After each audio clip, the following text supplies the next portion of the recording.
আসসালামু আলাইকুম বন্ধুরা, দূরের এবং কাছের দেশে এবং দেশের বাইরে যে যেখানে আছেন, আশা করি আল্লাহর রহমতে আপনারা সবাই ভালো আছেন। আর আপনাদের দোয়ায় আল্লাহর রহমতে আমিও ভালো আছি। আমি সাবিনা, আমার চ্যানেল সাবিনাতে আপনাদের সবাইকে স্বাগতম। আর আমার চ্যানেল সাবিনাতে নতুন এক ভিডিও নিয়ে আপনাদের মাঝে হাজির হলাম। তো আজকে আমি মোংলাই পরোটা বানাবো। তো কিভাবে বানাই আমার সাথে থেকে শুরু থেকে শেষ পর্যন্ত দেখতে থাকুন। প্রথমে আমি তেলের ভিতরে পেঁয়াজ দিয়ে দিয়েছি, একটু আদা, একটু রসুনও দিয়েছি কুচি করে। আর আমি ওখানে তো আলু কুটে রেখেছি, সেটা তো আপনাদের দেখালাম, আলু, টমেটো এবং মুরগির মাংস।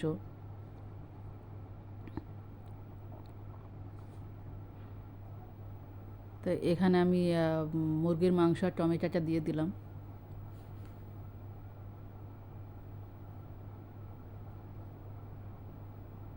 এবার আলুটাও দিয়ে দিব একটু হলুদ লবণ দিয়ে।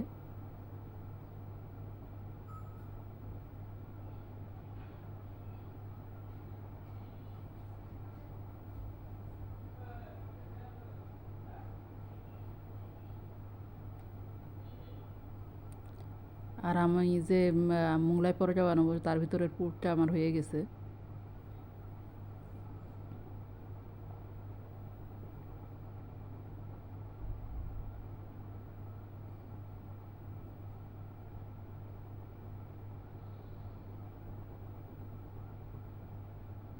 আর এখানে আমি আটাটাকে ইয়ে করে নেব, মথে নেব, একটু লবণ, একটু ইয়ে দিয়ে,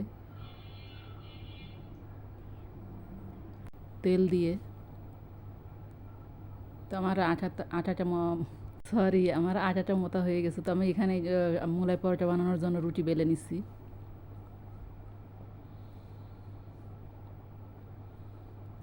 আর আমার ভিডিও যদি আপনাদের ভালো লাগে তাহলে আমার চ্যানেলটাকে সাবস্ক্রাইব করবেন, কমেন্ট করবেন এবং লাইক করবেন। আর পাশে থাকা বেল আইকনটা প্রেস করে দিবেন যেন নোটিফিকেশনটা সবার আগে পেয়ে যান। যারা দেখেন তাদেরকে বলবো আমার চ্যানেলটাকে সাবস্ক্রাইব, আপনারা দেখেন কিন্তু কমেন্ট করেন না এবং লাইকও করেন না। তো আমি বলবো যে আপনারা কমেন্ট করবেন এবং লাইক করবেন। আর যদি ভালো লাগে তাহলে চ্যানেলটাকে সাবস্ক্রাইব করে দিবেন।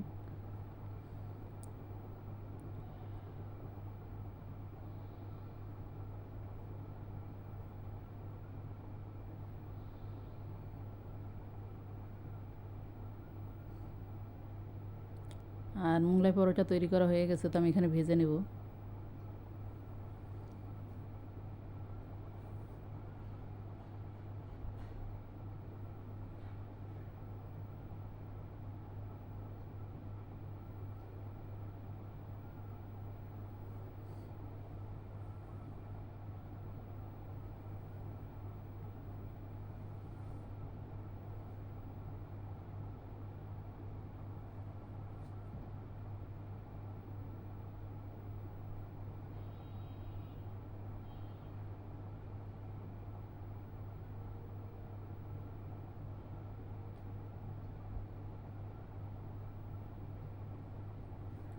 আর এভাবে আমি দুইটা পরোটা ভেজে নিব, মোগলাই পরোটা।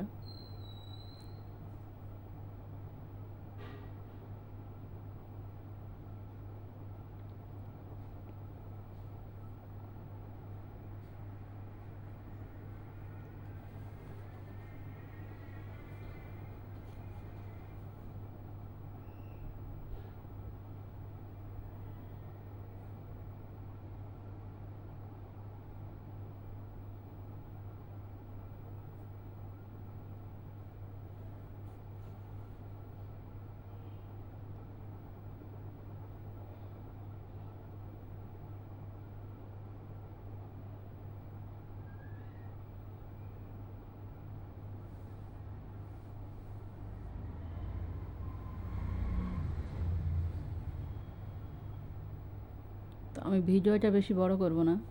আগামীকাল দেখা হবে নতুন এক ভিডিও নিয়ে। আপনারা দেখতে থাকুন শুরু থেকে শেষ পর্যন্ত আমার ভিডিওটা।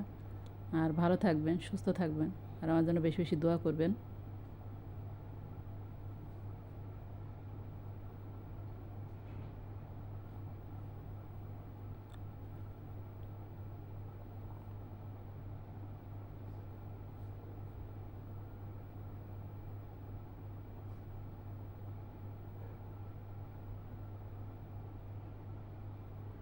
ভিতরের পুরগুলা দেখুন কি সুন্দর হয়েছে।